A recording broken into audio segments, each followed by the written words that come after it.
I'd like to say the Pledge of Allegiance. Not until after the Pledge of Allegiance. Oh, it says, oh, I'm sorry. How many times have you done this? Yeah. Chris, we can say the Pledge of Allegiance, please. I pledge allegiance to the flag of the United States of America and to the republic for which it stands, one nation, under God, indivisible, with liberty and justice for all. My apologies. Like my first time doing this. I'd like to call to order with a roll call, please. Commissioner Higgins. Yeah. Commissioner Benson. Present. Commissioner Coleman. Present. Commissioner Newman. Present. And President Dale. Yes, I'm here. Barely. Report on closed session. Yes, sir. Item D on the closed session agenda was tabled to a future meeting, and there was no reportable action taken on the remainder of the items. Thank you. At this point in our agenda is a placeholder for comments on items not agendized. If you would like to speak on something not on the agenda, please step up to the podium, tell us where you're from, and give it to us. Seeing none, I'm going to move on to the consent calendar. So move. I have a motion and a second. All in favor, please signify by saying aye. Aye. Aye. Aye. All opposed? Motion passes. Communications. Reports. Yes, so we received a nice letter from the US Coast Guard in regard to some accommodations to our staff. Well, it's addressed to me. I want to point out this is an action on our marina management staff, including Mindy, Corey, and our harbor maintenance workers, to which there are 8. We have had a number of interactions with the US Coast Guard Barracuda over the past several years. There was a desire to relocate them. We had a failed power supply. We had a failed sewer supply. We have worked hand in glove with the Coast Guard. Most recently, during our dredging operations, their power supply was pulled out, their water and sewer supply was pulled out. And so in quick order, we were able to provide an emergency contract for the repairs. They were operating on their generators, and we were pretty much had them restored within about 48 hours of water and sewer. We got them a temporary power feed within about 3 weeks. And there was constant communication back and forth. So they provided us one of their coins from honor, respect, and devotion to duty. And we got a nice letter from the Rear Admiral that's commanding here in the San Francisco Bay region. And so I just wanted to point this out and compliment the staff that we have here because they earned this. Very nice. Thank you.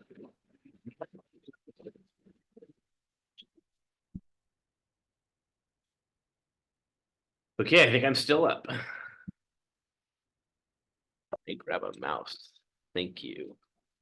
So just a quick report from me tonight. Let me admit this gentleman.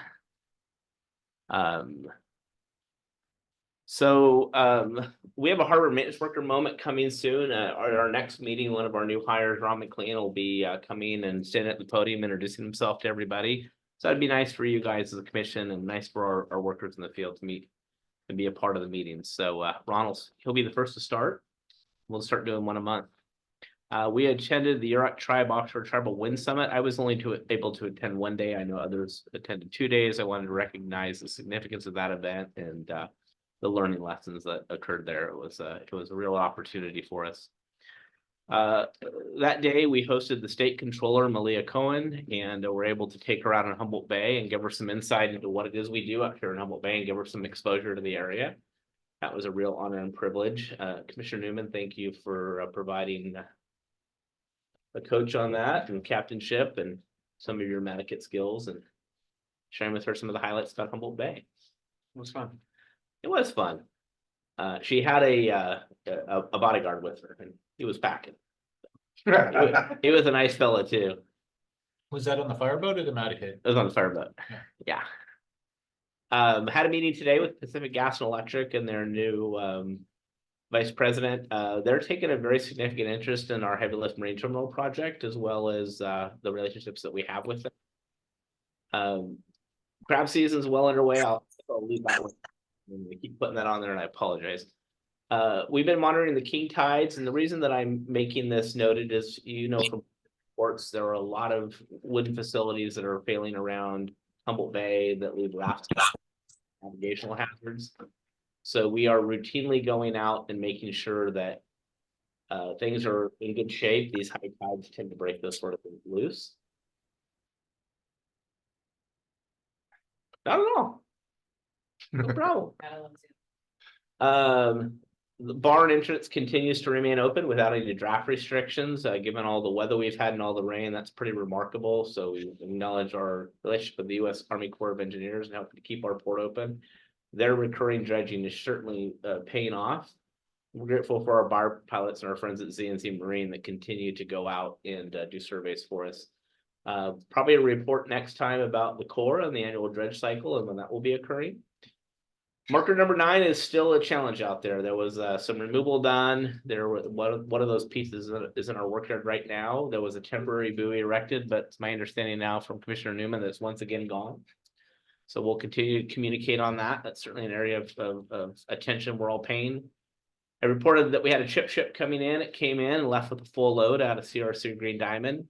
And then next week, we got one of our meetings with our bar pilot recruiting some of our current structures, re-examine that and continue to move 2 of our candidates through the process. So that's what I've been up to this past month.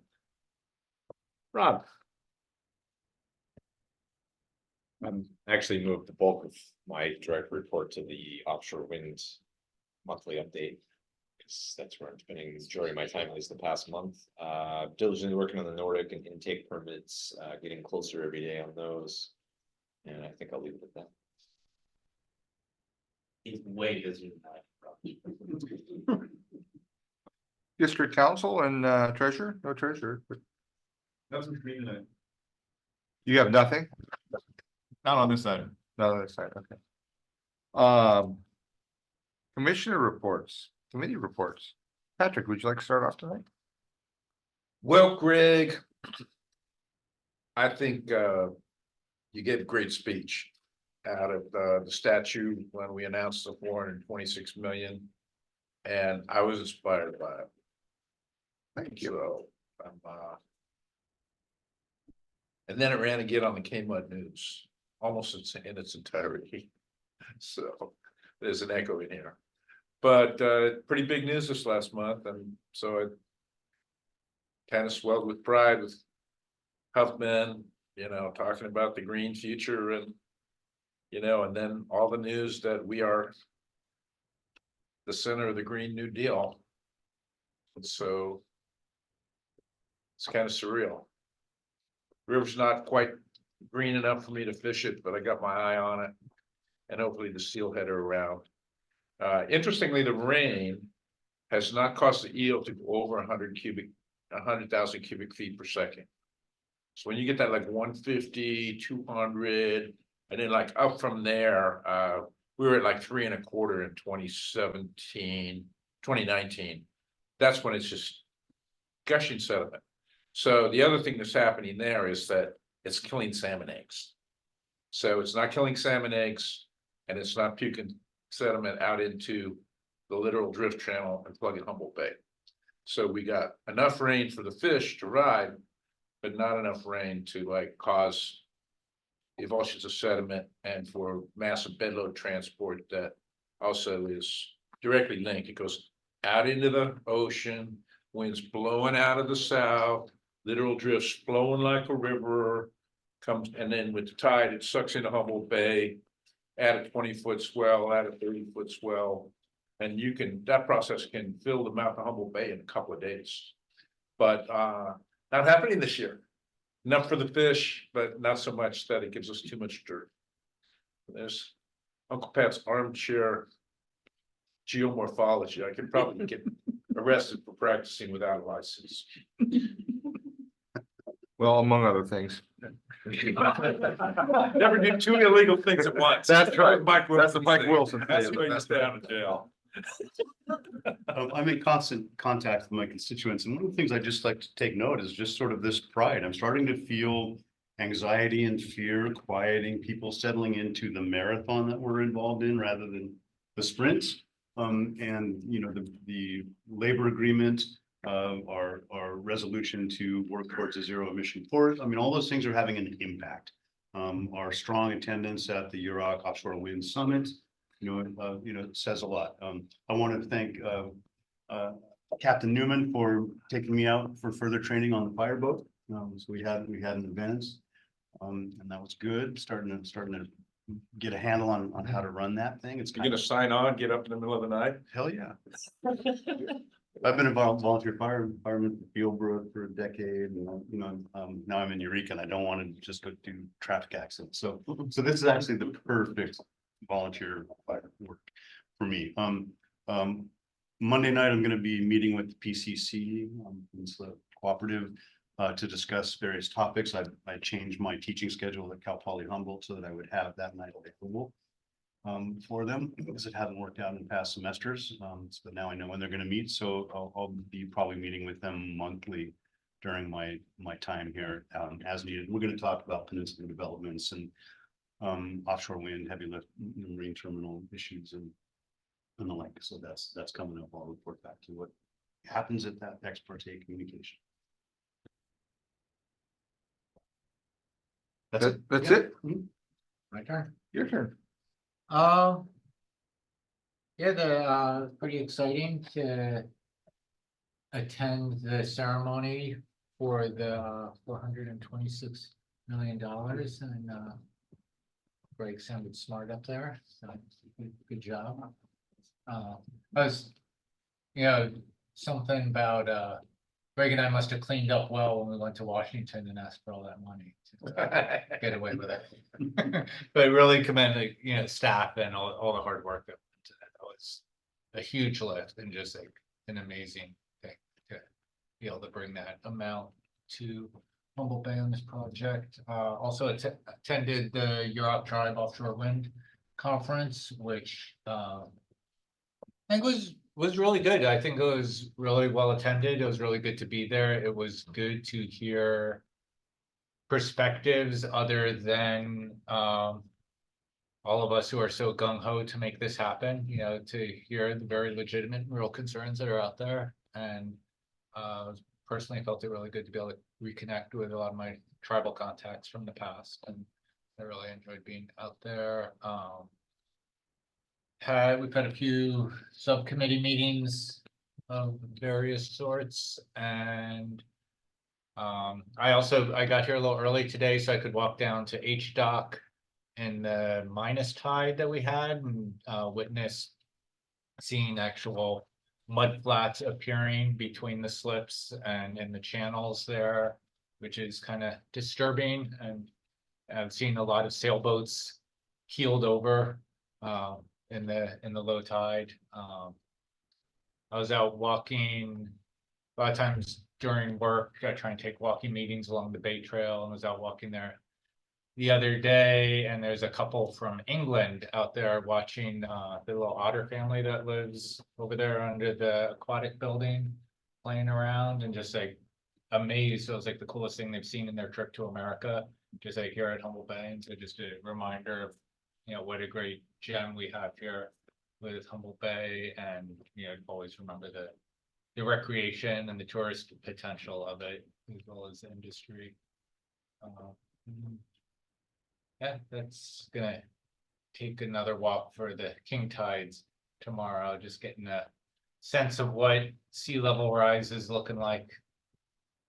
It's big. It's big. These have been some really big king tides too. Each year they seem bigger than last year. I guess that's how it's going. You done? Yeah, I'm done. Commissioner Newman. Well, first, I'd like to thank Commissioner Benson for going and training on the fireboat. It's really important that we get more folks trained to respond if we have some sort of need. Hopefully it never happens, but and it was a great pleasure to take out our California State Controller for a boat tour. I got contacted by our executive director that the VIP was going to go out, and I knew it had to be a movie star, but no, Thought it was Leo. just the controller. But she was very nice, very, very felt honored to be able to do that. We're 3 weeks into crab season. As we pretty much knew going in, the season's gonna turn out to be lower than average. A lot of folks actually left this area to go to the Bay Area or District 10 for that opener. Even though they got to only use half their crab pots, there was anticipation of much more volume there. And there was, those folks did well. Some folks did okay here, a lot of guys not so good. One of the interesting things this crab season is Eureka and Trinidad. We just don't get the live buyers for crab. And the result of that has been our price for our port has been somewhere around 75 cents less than other ports to the north. Because live buyers go there and push the processors to pay more for crab. And we've heard excuses from the processors here that they pay less or don't come here for live crab because our crab aren't the right color. I think a lot of that just might be trying to convince us that we need to fish cheaper than other people for the same crab on the west coast of, Oregon, Washington, California. Weather's been tough. I totally agree with Commissioner Higgins that we haven't had the super nasty storms that displace our pots and cause problems, but it's just been rough a lot. It's rough to go fishing, but all in all, things are going pretty good. Nobody's been hurt, so I guess that's my report. Thanks, Aaron. Greg, could I just? No. Please. March 9th is gonna be the perilous plunge once again this year. I am not doing it this year for the first time in a long time. Because our CA is having a heat pump workshop at the D Street Community Center, if you're interested in heat pumps, but I do see perilous plunge to support the Redwood Discovery Museum. People jump into our lovely bay in silly costumes, so go to their website and support a plunger, who won't be me. Maybe we just throw you in instead. Right. Yeah, You'd probably the four of us. Yeah. And Pat and Aaron, just to be clear, I feel like I'm living on that planet in Star Wars where it rains all the time. I don't know what the name of the planet is, but I don't even know what movie that's in, but I do remember there's a planet where it rains all the time. Dagobah. What's it called? Dagobah. Dagobah? Okay, yeah. Anyways, yeah, it's Where you came from? been an interesting month. I did live in a place once that got 90 days straight of over 1.5 inches of rain per day. Yeah, that's a 3-month stretch that I'll never forget. Thank God for Helly Hansen is all I can say. Didn't have a guy cotton back then. So we had an interesting month. We got a little bit of money from the federal government. That was really nice. Really an honor. And I think Stephen and I been feeling this pressure since we were in DC. I gotta throw it out there. Labor was there and played a huge role in that discussion and that effort. And really deserves a lot of credit. So I know Jeff wasn't there at our, he was in New York. But somebody should slap him on the back for it next time you see him, give him a attaboy. And I neglected to thank Crowley too for all the work that they put into that. Well, Crowley put a lot of work into it. Yeah, I thank Crowley already for that. Oh, okay. Um, I didn't. I was just thanking Yeah. people, so. Crowley brought the guy that wrote the company that wrote the application to us. And paid for a lot of it too, I think. If not all of it. Today I attended the aquaculture symposium out at Blue Lake Rancheria, and it was, number one, it was a joy to be with my people. That felt really good, and they had a keynote speaker from New Brunswick, a professor from New Brunswick. Totally, the guy's on it, man. He's talking what we need to be thinking about here. And shellfish is our industry that we have here, but we also have nutrients. We have excess nutrients on the West Coast. That seaweed is a prime candidate for growth, and growth in the market, growth here. I think you'll see more and more seaweed. It's the market demand is tough. Because not everybody eats seaweed. But there's other ways of selling it. And that's gonna be figured out by people that are smarter and more and younger than me. I did feel slighted because they asked me to speak on as the historian. And generally they ask old people to speak on history. And it was kind of an insult. I used to be the youngest person in the room and today I'm the oldest person in the room, so, or one of the older people in the room. I made sure that I pointed out the couple of people that were older than I was. All right, I made sure to point that out.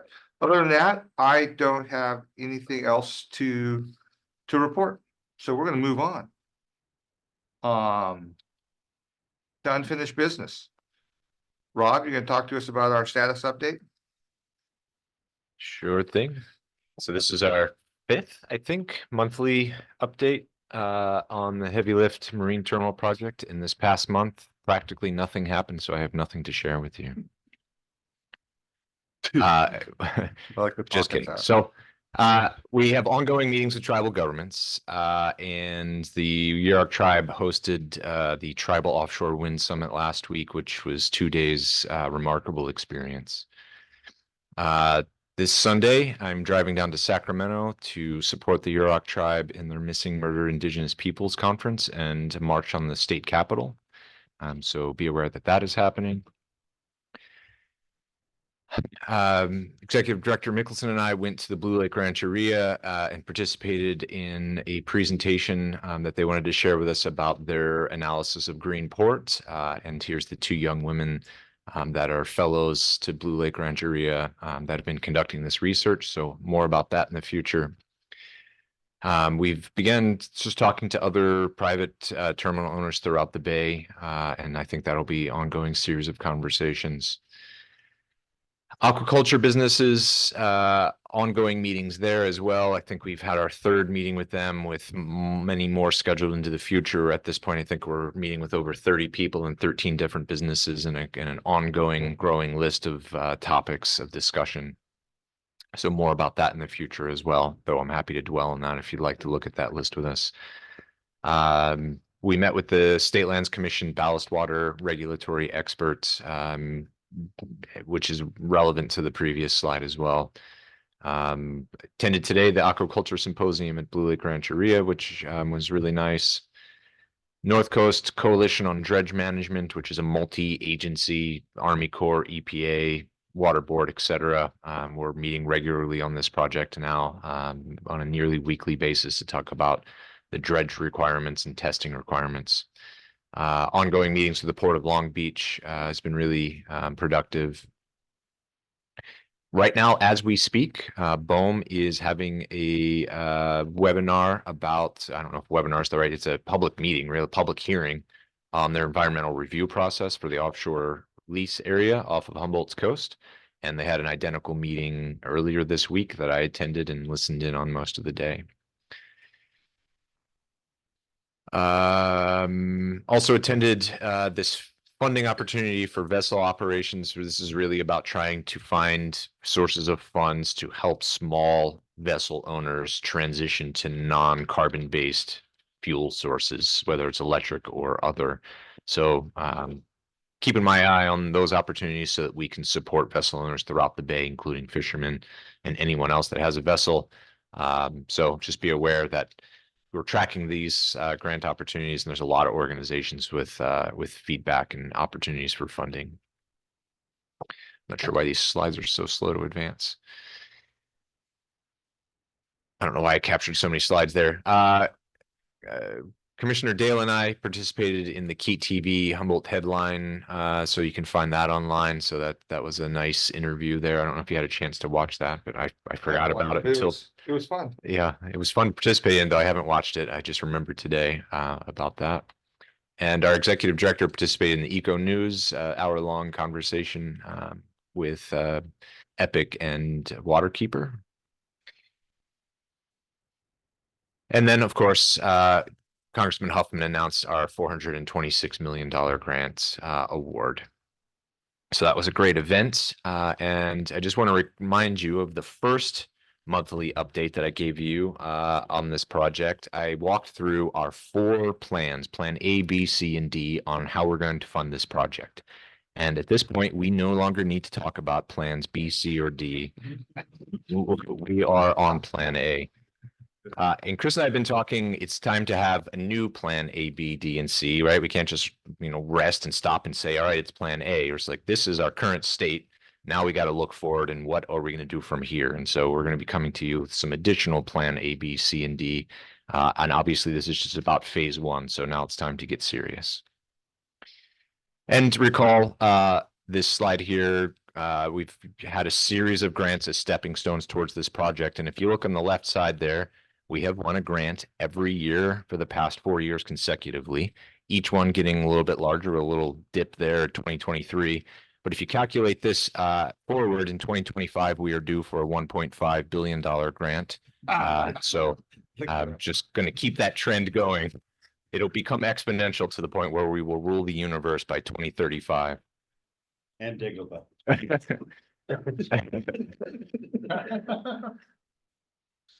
And to just drill in on what this $426 million is for, the majority of it is for construction, various types of construction. If we just simplify that and say a big chunk is for construction. But there is also $51 million for environmental restoration off-site of the project site. There is $1 million for a paved trail immediately adjacent to the project site for the benefit of the neighboring community and then the residents of the Samoa Peninsula.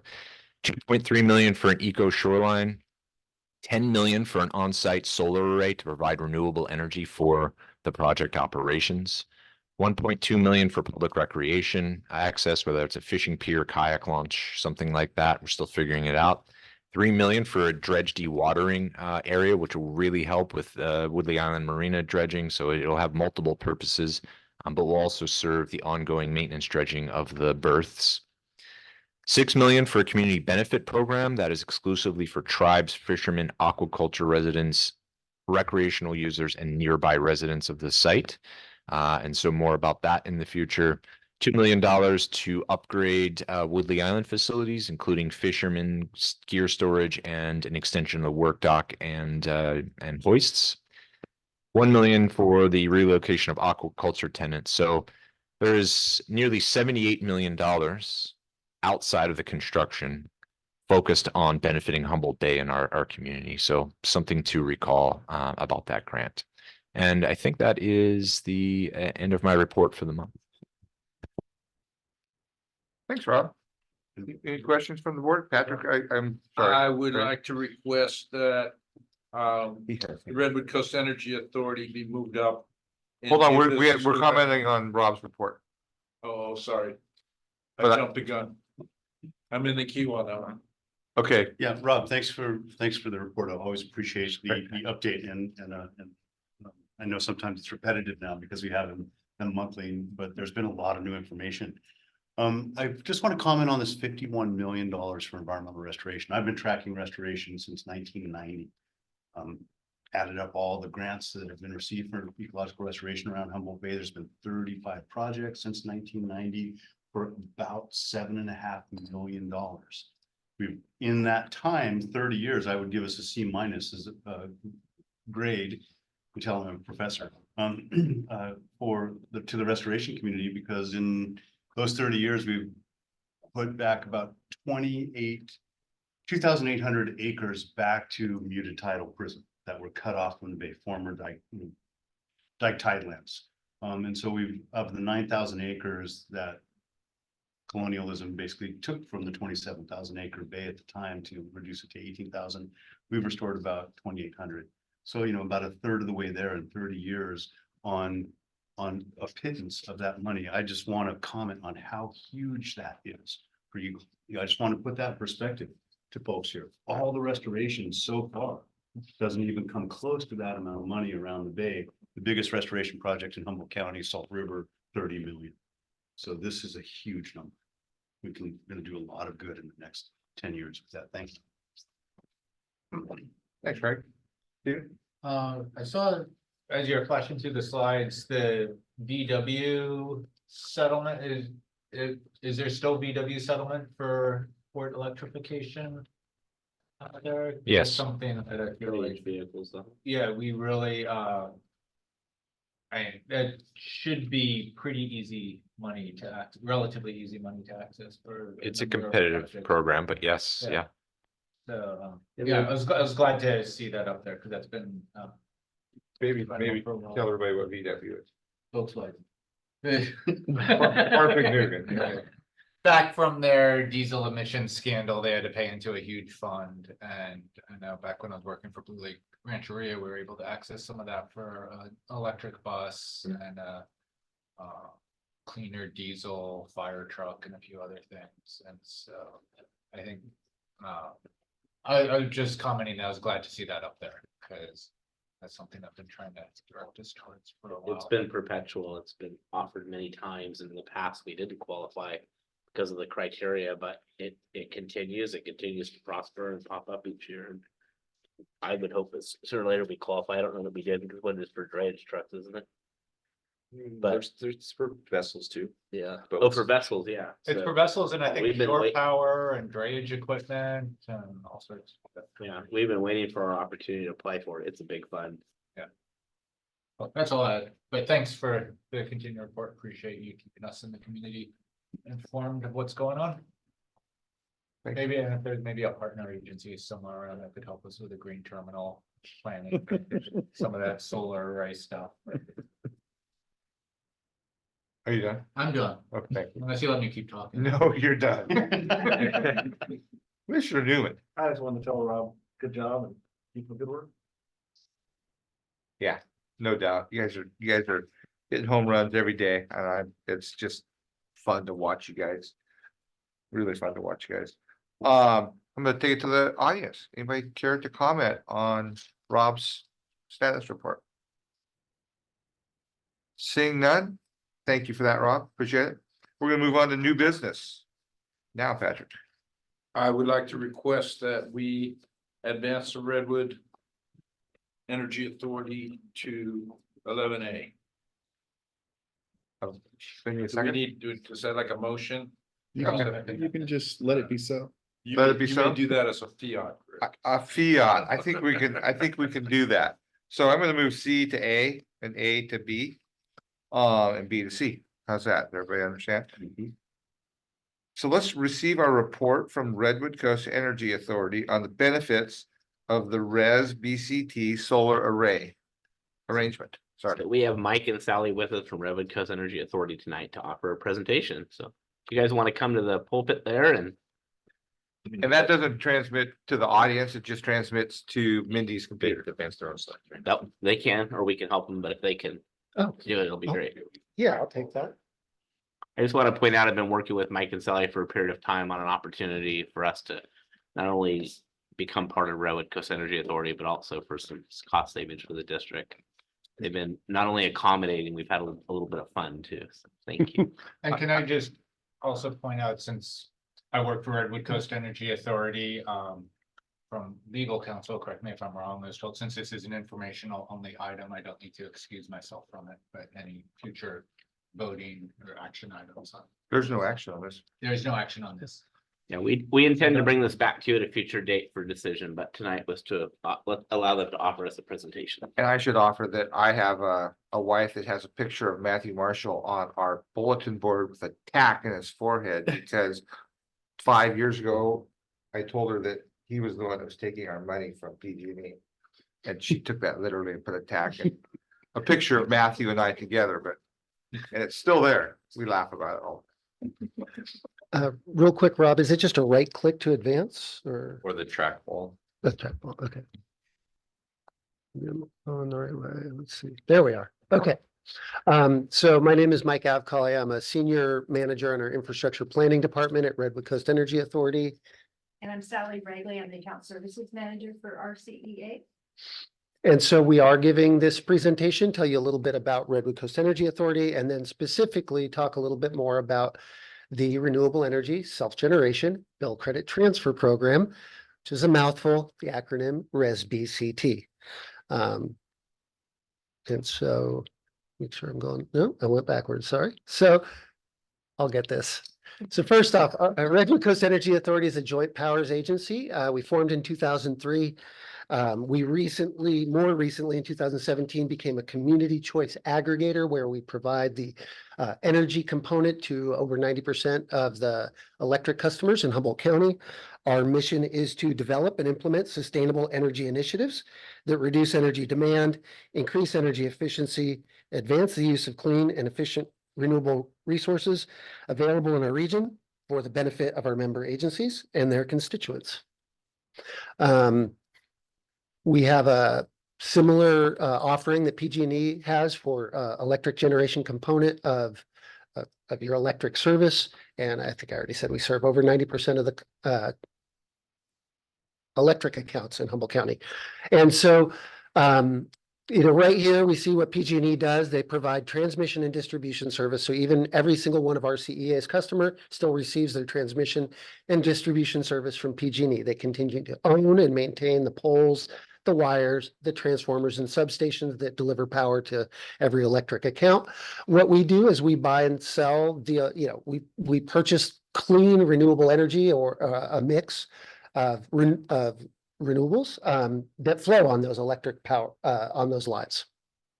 And you, the customer, right now are a bundled customer, meaning you get both these services from PG&E today. And there's an option for you to be one of our CEA's customers where, again, you'd get the generation component from us, but you'd still get the transmission service from PG&E. And so really no real change on your end as the customer in terms of how you see your service, the reliability of that service. And so our member agencies are the 7 cities. That's Arcata, Eureka, Blue Lake, Fortuna, Ferndale, if I get it right, Rio Dell and Trinidad. And then the county itself, Humboldt Bay Municipal Water District, as well as the Yurok Tribe and the Blue Lake Rancheria. We don't just work with our member agencies, and so this is just a little map. Every one of those orange dots is another public agency that we partner with, again, to bring, renewable energy, energy efficiency projects. And so this is just kind of a show that we work with a lot of other similar agencies to the Harbor District on these kind of energy initiatives. So some of our large overarching goals are to provide 100% renewable and carbon-free energy by 2025 and to make that all local renewable energy by 2030. And so that's a little background about Redwood Coast Energy Authority. The Renewable Energy Self-Generation Bill Credit Transfer Program, RESBCT, is a program you all are already taking advantage of via PG&E. And the reason we think this is of interest today is because that was something that our CEA could not always offer. Of all of their electric rates, and there are 10, 20, 30, maybe as many as 100 different electric rates that you could choose, depending on what type of customer you are. The only one that we did not offer was RESBCT.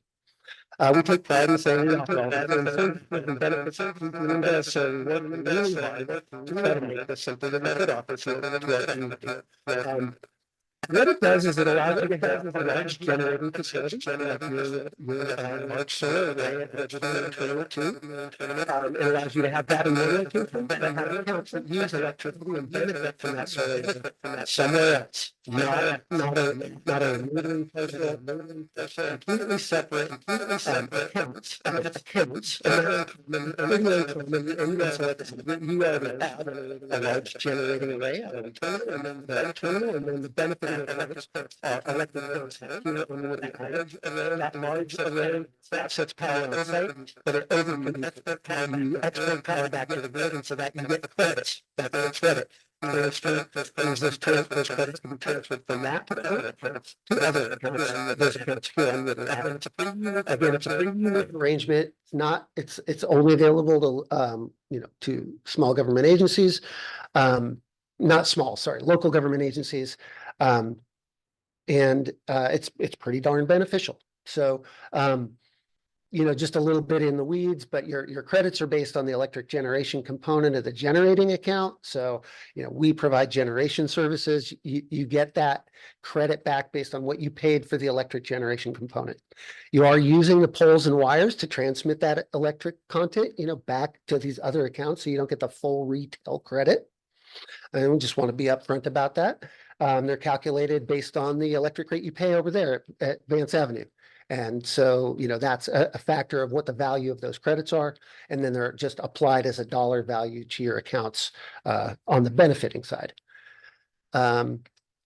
So that's a pretty unique arrangement. And like I said, we're really excited that we can now offer a pilot program that offers all of those same benefits.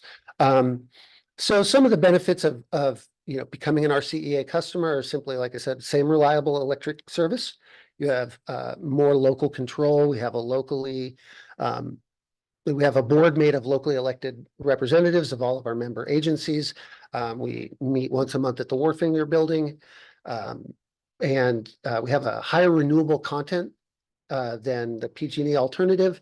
And we have slightly lower electric generation rates. It's something where we go in parallel with PG&E, and our board has an approved discount today. That discount is about 0.5% compared to PG&E, and that fluctuates over time. But it's part of our mission is to always provide that same reliable service at a slightly lower rate. And so one of the things we realized when we were looking at your account is that there could be some benefits to switching over to RCEA. And one is that, 5 of your 6 accounts could stay on our regular repower rate that is cheaper than PG&E. We have a Repower Plus rate. It's 100% renewable energy. And if your large generating account, which exports power to the grid, was on Repower Plus, then we pay an extra penny per kilowatt hour for any kilowatt hour shipped back to the grid. It's just one of the benefits that our agency provides to a solar customer. And so for customers who are maybe just offsetting their electric use, they're not going to really see that benefit. But a large array was designed to export. It was designed to overproduce. And so we look at that and we think that, last year, almost 500,000 kilowatt hours got pushed back to the grid. If you're getting that extra penny for every one of those, that would save you an estimated, $4,600 a year based on 2022's electric use. That was what we had data for. So we wanted to, let you know that you would have the opportunity to become an RCA customer, not give up any of those benefits of RES-BCT. And so here we are in February making our presentation, and obviously no action is asked for today, but you can review some of the documents we've shared with Chris and his team about terms and conditions for our RES-BCT program. You can consider your options, and we wanted everybody to know it does take about a 60-day turnaround, so nothing happens overnight. But theoretically, you could begin service with our CEA this year, and that was our presentation, and I'll pause for questions. Any questions from the board? Are we already purchasing renewable power at some percent as a harbor district? Not unless we're purchasing it from RCEA. Not yet. Okay. We're in a power purchase agreement. But that doesn't prevent us from having additional savings if we enter into this agreement with our CEO. Okay, thank you. And just for what it's worth, PG&E's mix also has renewables in it, some percentage. So, the state has a renewable portfolio standard. All electricity providers have to meet a minimum, I think. Do you know what this year's minimum? 35%. And I think our content is in the 40%. So But yours is local. yes, and Big more, difference. slightly more renewables than what the state requires, than the minimum. Mission costs. And we partner with PG. I mean, we've got our contacts. I meet with them weekly on different accounts, and we service the accounts together because we do have so many and share accounting type. They do all the billing for us, obviously, and of the customers. So you wouldn't lose that relationship, and you gain a few more people on your side.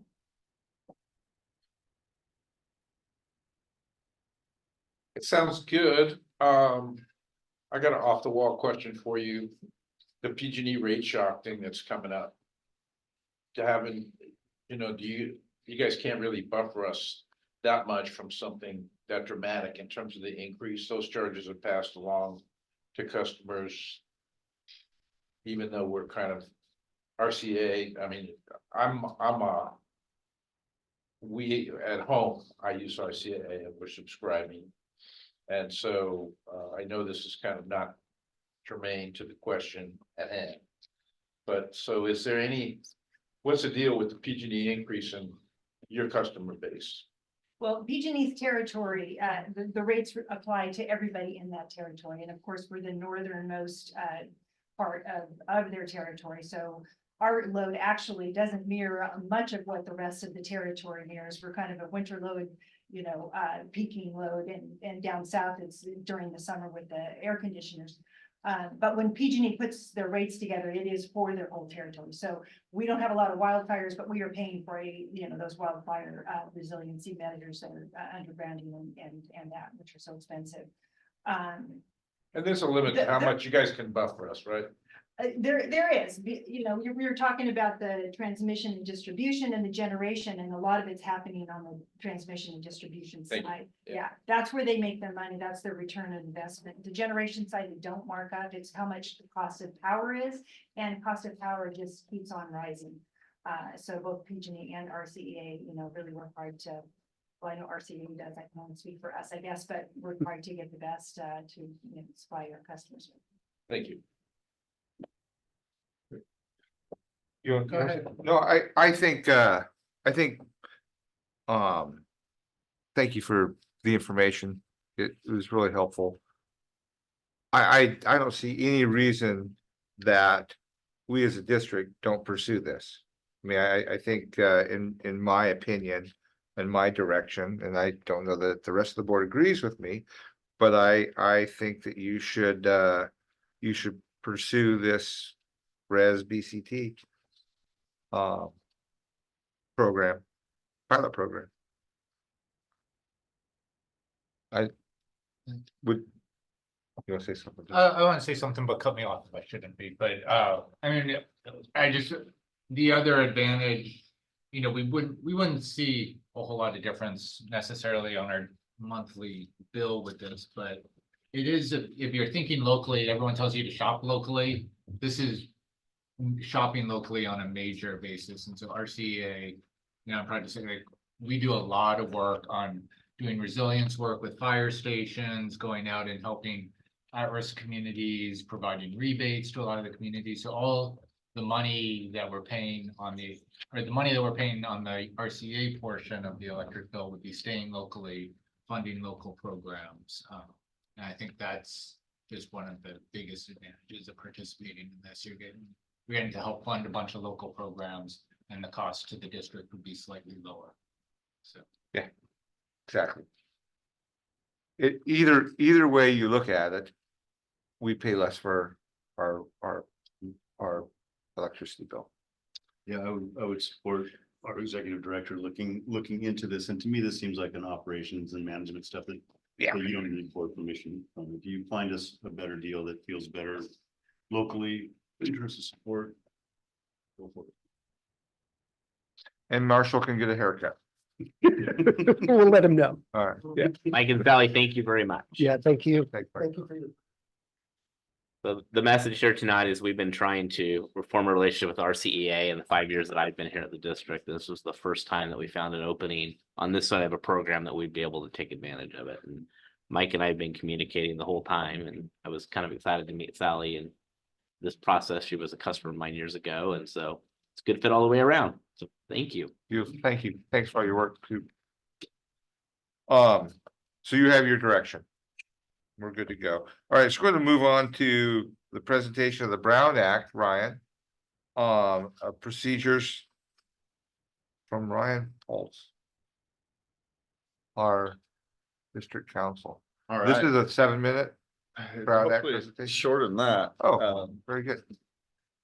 Every once in a while, it's good to have a refresher on both the Brown Act and the California Public Records Act. And so it's been a while, so we figured we'd put this on the agenda and go through it rather quickly, but I'm happy to answer any questions as they come up. Use the trackball and roll it down, or use the keyboard there. There we go. All right, so just a reminder, the original purpose of the Brown Act was to ensure that the public's business is conducted in the open in a transparent way. That's codified in statute. It's also been codified in the California Constitution through Proposition 59.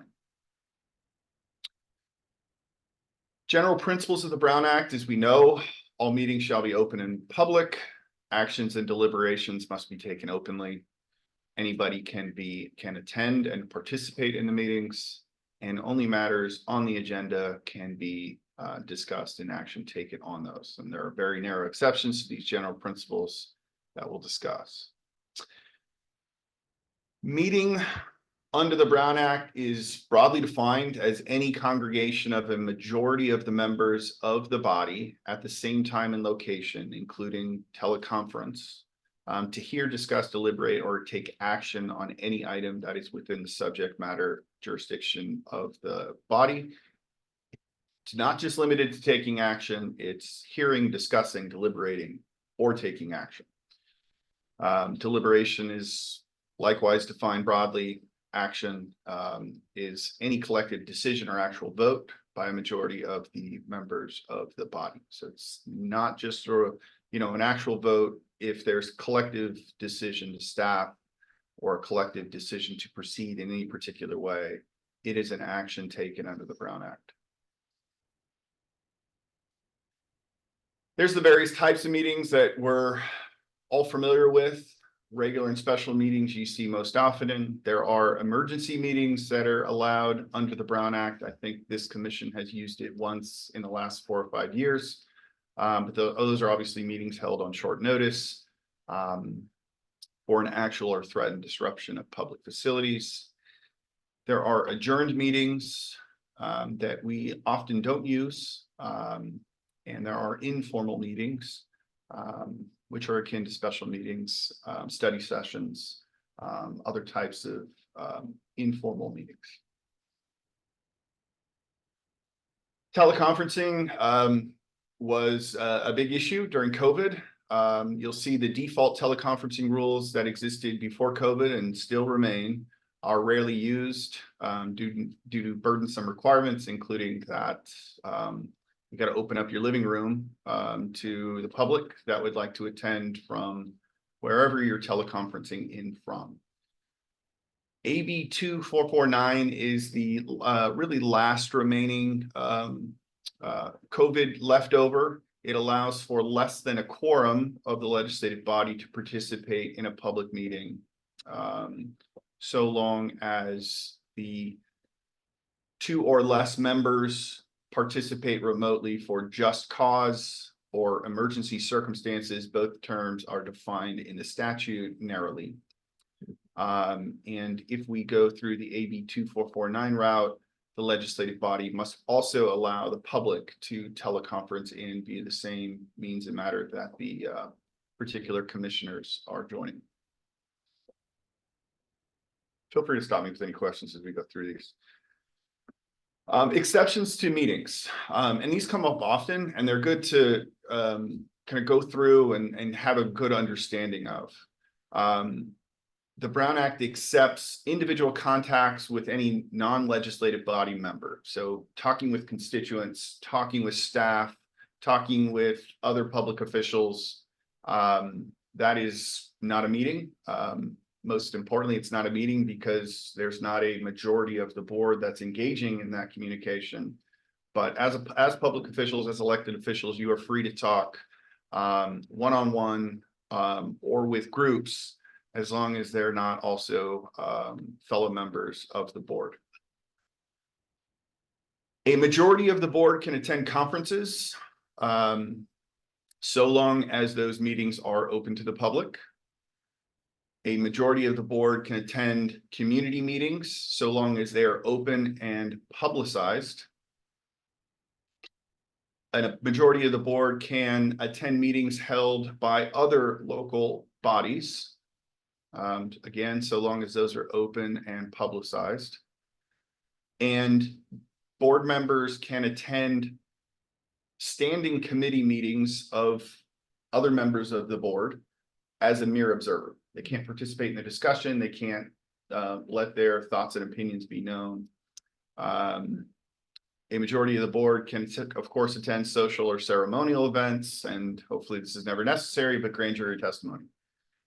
The one key thing that runs throughout all these is while a majority of the board can attend all these things, a majority of the board cannot discuss district business amongst each other while attending any of these types of events. Serial meetings are often where boards get into trouble because it's not intuitive and it does not promote efficiency in operations, but it is a strict rule that is enforced by the courts. So the Brown Act prohibits a majority of the members of the body from using a series of communications of any kind, directly or through intermediaries outside of a meeting to discuss, deliberate, or take action on any item of business that is within the subject matter jurisdiction of the legislative body. Two Hey, types. Ryan, can I ask Yeah, a quick sure. question there? Yeah. Back to that. So if Craig and Pat are talking with a third party and they're emailing, and that third party forwards the email to me to ask me a question, that's a serial meeting. It's not, because the third party is acting as the spoke in our two examples here. It's not a staff member or another board member passing on the thoughts and ideas of two other board members. Okay, It really can't be controlled. okay, Yeah. okay. So the two types of serial meetings are the daisy chain method, where member A contacts B, B contacts C, C contacts D, and before you know it, a majority of the board has discussed and deliberated on a particular topic outside of a meeting.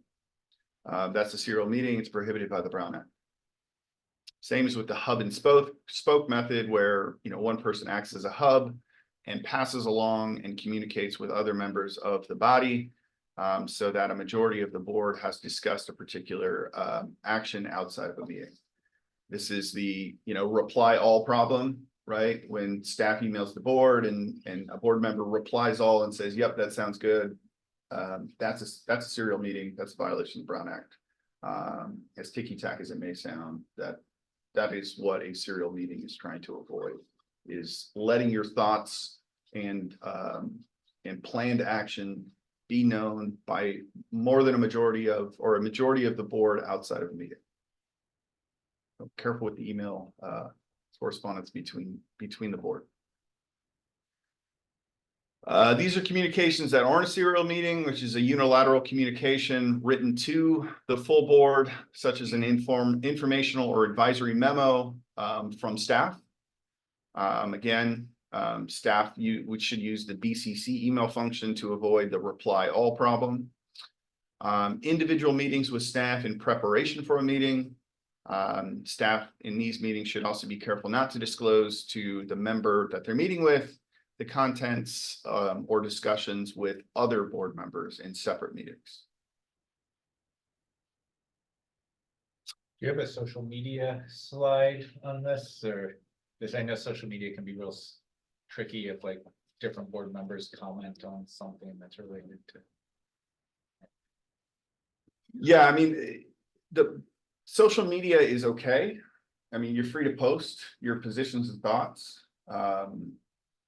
It's not a direct communication with your fellow board members. It's, it's just like if you were to attend an event and speak on a matter that's germane to the board, the rest of the board can attend and listen to you. What this is outside of the public setting, a series of communications that does not allow the public to fully understand all of your deliberations. Okay. I won't go through all these, but these are the basic agenda requirements. We all know that 72 hours before the regular meeting, the agenda has to be posted. The agenda's got to contain a brief general description of each item of business to be transacted. Public comment needs to be allowed before or during discussions of all agenda items, as well as the general public comment section that we have at the top of our agendas. As we know, the general rule is that the legislative body may not take action on any item not properly and timely placed on the agenda. There are 3 narrow exceptions. the emergency situation, when a majority of the board decides there is an emergency situation. Same definition of emergency for emergency meetings, but it's a imminent threat to public facilities. The second exception is the urgency exception, which is when 2/3 of members present determine that there is an immediate action that needs to be taken, and the action came to the attention of the local agency after the agenda was posted. This comes up occasionally, and we've used it before. And the third exception is when an item appeared on the agenda and was continued for a meeting not more than 5 days earlier. That's a rare exception, but that is permitted under the Brown Act. And it often comes into play with adjourned meetings. So we all know the public has a place on every agenda through public comment, but also the right to record meetings, the right to any non-privileged materials, and the right to not have to register their names or provide information as a condition of attending or participating in a meeting. So when I ask people to the podium to state their name, where they're from, that's. They can say no. It's It's okay that you ask. But It's they- okay that I ask, Yeah. okay. So we'll skip through this, but we all know there's public comment generally. There's public comment on agenda items, and we adopt the 3-minute rule, which is common throughout most public agencies, and that's perfectly okay as long as it's applied in a fair and equal manner without respect to the viewpoint of the speaker. Responding to public comment, members of the legislative body should not engage with members of the public during public comment period. This is especially true regarding items not appearing on the agenda. However, members of the body may provide a reference to staff or other resources for factual information or direct staff to place the issue on a future agenda. This is simply avoiding a Q&A with public commenters during public comment in general or during public comment on agenda items. The Brown Act does not prohibit it, but it is widely recognized as a best practice.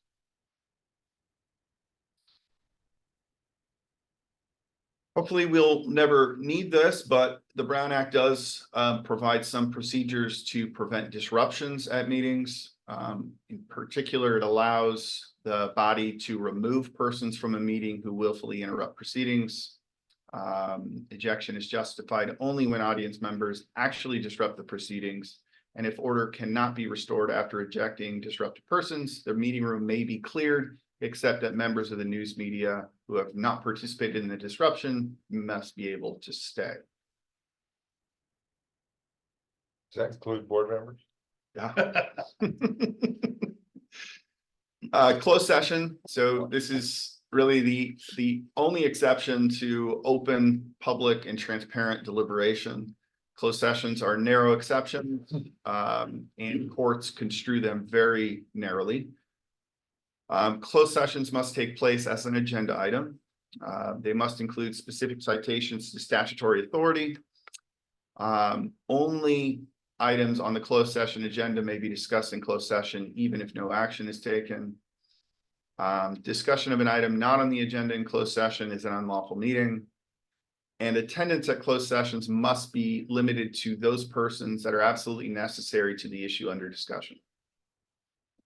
Certain closed session items require an open session report after the closed session item. And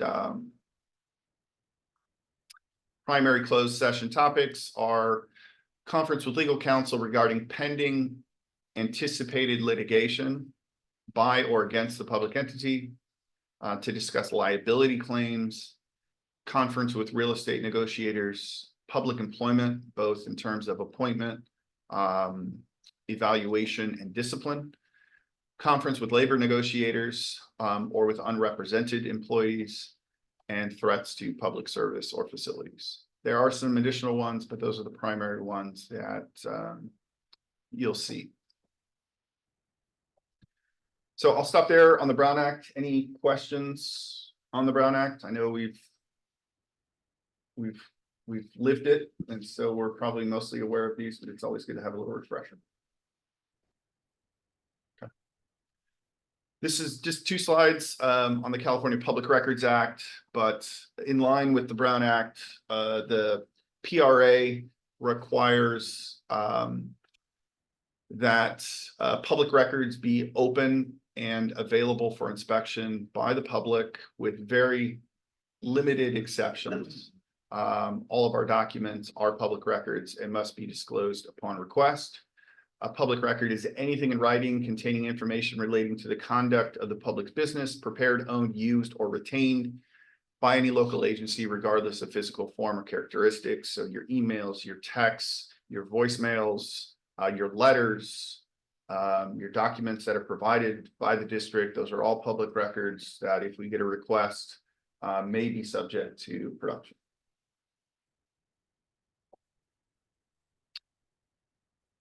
Too far. So just a few notes on the California Public Records Act. I encourage you not to use personal email accounts for official business. I think we all have Harbor District accounts. I would strictly use those for district business because you don't want somebody like me combing through your Gmail if we get a Public Records Act request trying to find out what's official business versus what's personal. So as a matter of practice, use your district provided email addresses, your text messages on your personal phone. Those may be subject to public records. So if you get a request for any communications with so-and-so, be sure to also check your text messages because those are public records and they are available for inspection.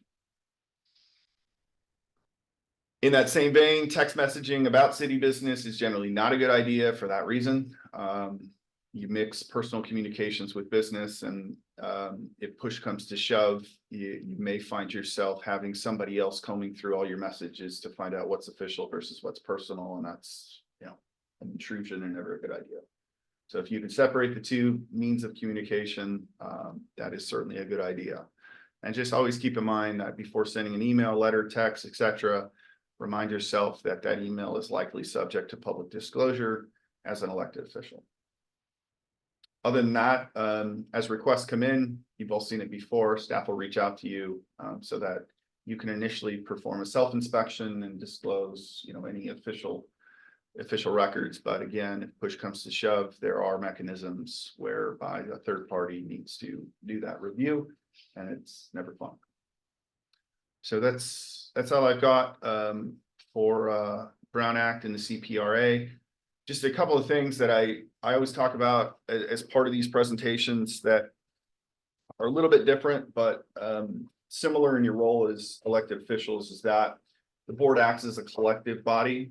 No one individual commissioner has the power or authority to act on behalf of the board, to direct staff, to direct the executive director, or even to engage legal counsel. All of those decisions are by collective action in a public meeting. And so, you know, especially with respect to legal counsel, if you call me and ask me to do research, I'm going to politely tell you that, you know, no individual director has the ability to incur costs on behalf of the district. And so we can bring it up to the rest of the board. And if there's a collective decision, or if Chris authorized me to do the research, then I'm happy to do it. But you can always reach out to me if it's about whether or not you can participate in a meeting, whether that be for Brown Act reasons or conflict of interest reasons. Any of you are free to reach out to me for that reason. And that's something that's authorized, and you can incur costs on behalf of the district for those types of items. But other than that, just remember that you're a collective body. You set policy and delegate that to your staff to carry out how and when that policy is going to be implemented. I'm done there. But are there any records retention requirements for our personal texts and emails? Like, when Rob texts me something, am I required to not delete that? There, I'd have to look and see, and maybe Mindy knows whether we have a records retention policy, but that would speak to that. We can look at that for you. There, it depends on the nature of the text, right? There's certain, just because it's a text, it's going to fall into a category on the records retention policy. If it's personnel related, it may be a permanent record. So there are, it depends. But we can look into that if there's some specific. Ryan, we allow the public to participate through a two-way audio, visual, and telephonic system. We don't let people online respond. Does that put us at risk of being against AB 2449? A good question. So we don't use AB 2449 unless a commissioner is participating remotely. If a commissioner is participating remotely, then the public needs to also be able to participate, i.e. give public comment remotely. But so long as you're all here and in person, it's okay for us to limit public comment to those that are also here and in person. Although that's a discretionary decision that the board has made, for its meetings. Okay. But it's not required. That's my only question. Oh, yeah, I guess one other question. If I'm meeting with my constituency in Division 4, I'm just speaking, I'm speaking as a commissioner, but I'm not speaking for the Harbor District at any time unless I were to, and if I wanted to do that, I'd have to request special permission in advance. Like I'm going to attend a conference and I'd like to present on behalf of, of the commission on offshore wind, let's say. I could get that, Correct. that authorization in advance, but I should never do that without that authorization. Correct. But I'm perfectly safe and within my means to represent myself as a commissioner. Absolutely. Okay. Absolutely.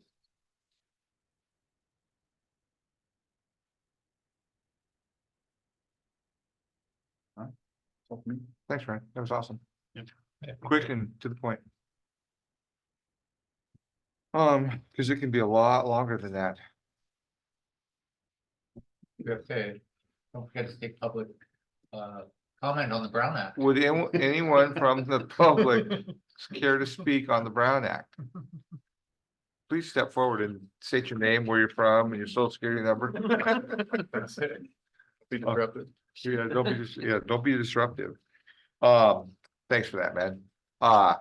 So we're gonna move on. That was just informational for us, and we're gonna and I'm sorry if I screwed this up, Chris, but consider adopting resolution 2024-03, a resolution designating business matters, appointment and authorization for the Humboldt Bay Harbor Recreation and Conservation District for calendar year 2024. So what you have before us, or what we have before you tonight, rather, is our general business matters resolution, which comes up each calendar year, which makes specific appointments as to procedures of the business actions of our organization, as well as certain individuals who are named to be an extension to staff, such as council, treasury, engineering, and so forth. This would be two resolutions tonight. One is a motion, or excuse me, it would be two motions. One is to adopt the resolution approving and designating business matters. And the other is to approve the salary schedule, which is also part of the package. So we need two separate motions. And that's what's before you. If you have any specific questions, we can answer those for you. I want to acknowledge Mindy's work in preparing this. Well, it has my name on the report. This is one of the main tasks, or actually one of the many tasks, rather. Sorry about that, Mindy, that our Director of Administrative Services oversees each and every year. So the resolution 2024-03 adopts those matters, and just following that is the salary schedule for the calendar year 20, or excuse me, let me flip to it. I believe it's the meeting schedule, and then on the back of that is the salary schedule for the fiscal year 23-24. The schedule has already been adopted. It's just requirement of Congress to have it listed in a one-page document that's easy to read. So this isn't any new information. It's just making it easier to recognize. You answered my question then. Didn't give myself. You missed your Sure you did. Mr. Chair, are you ready to receive a motion? I would love a motion. Okay, I'll make a motion for the first resolution to adopt resolution 2004-03 designating business matters, appointment and authorization of the Humboldt Bay Harbor Recreation Conservation District for calendar year 2024. You want to do a motion for both or just one? We'll take them individually. One at a Yeah, time, individually? Why are they in one item? Sub items. Sub items. We'll have a sub motion then. All right, I have a motion. I have a second. Any discussion from the board? Any discussion from the public? Seeing that, I'll bring it back. It's a resolution, so I'll take a roll call, Chris. Commissioner Benson, I, yes, Commissioner Newman, Yes. Commissioner Coleman, Yep. Commissioner Higgins, Yes. and President Dale. Yes, please, thank you. I'll make a motion that we, now this isn't a new resolution, is to adopt the salary schedule, or is that? Now I'm confused. Was that part of the resolution or is that? We need two separate motions. There's one resolution here as a business matters item. Well, I make the second resolution as It's not a recommended resolution. by staff, or second motion as recommended by take staff's recommendation. And I'll second the second motion. So we're adopting the salary schedule. Yeah, that With- one. Okay. So I have a motion and a second. Any discussion from the board? Any discussion from the public? Seeing none, I don't believe this is a roll call. All in favor, please signify by saying aye. Aye. All opposed? Motion passes unanimously. Thank you. All right, Thank so you. we're good to go. Sorry if I got that confused. You did great. Future agenda items. I think there's 4 really good ones on there. I'd like to add a couple. From my, if I can find my little notes here. And I hate to do this to you guys all, but Patrick, your discussion about geomorphology from the eel and the different flow regimes and how they affect both the river and our port was interesting. Found that interesting. I'd like to see something from you. And 5 minutes or less on that subject. Okay? But we With got a whole, pictures. the Army Corps and the literal cell and. And where you they're can gonna dump all condense of that to us for 5 minutes. Okay, That would be my agenda item. all right. My second one is. In REDEC the other night. We had a discussion, and there's a lot of discussion about, and now you see it in the newspaper, what they're doing with their water right. From the water board. And we've had discussions here with the peninsula about the lack of need for the infrastructure and the cost for that infrastructure that's existing and the potential to change it. Is there a way of getting someone from the water district to come give us a status update? What I would recommend on both of these items is allow staff to work with these individuals, get some dates and presentations put together, and then we'll put it on our Beautiful. upcoming agenda. That would be okay. Thank you. We can accommodate both of those, I'm sure. Whenever you're done with your. With my laundry list? Yeah, Thank you. Go ahead, Stephen. I have another one that's also probably longer term, but I would like to see us. Look into what we can do about adopting some place names on signage or other materials. So we are currently adopting or installing interpretive signage along Humboldt Bay, and some of that encompasses what you're requesting. That's part of that grant with our CAA. Exactly. There is some discussion about some signage right now. Not fully prepared to talk on it, but it's something that might be along the Embarcadero. We had a recent approach on it. Not enough information on that. We do have a monument marker of national historic significance here. There was desire from the community to maybe have the language changed on it. We reached out to the rightful folks related to that signage, and they opted to leave it as it is.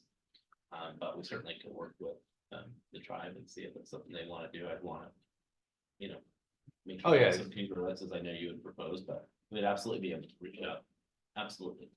Yeah, I think even, And I think it'd be very well received. Yeah. Be an honor to do that. great, thanks. All right, so any other agenda items, future agenda items? Yeah, I would like to add one. Could we have a presentation maybe about the fireboat, and some of its needs, and we appreciate some of the folks that have been involved in the captain's program? Yeah, we could do those, maybe 2 separate items. We could do the recognition in one, and then it would be appropriate to discuss the needs of the annual budget, the series. Would that be? That'd be awesome. Okay. I'll do that. All I'll right. work directly with the fireboat liaison. That's probably gonna start coming up again soon, huh, that annual budget. Oh, we got a couple minutes. Sorry, Mindy. Gives you a moment of not thinking about A couple of them. Some couple knives in the door behind us. Then I'm going to adjourn us for the evening. I thank everyone for coming and thanks for all your work, your hard work. Hey, thanks for sticking out to the end of the meeting. Yeah, no, you guys are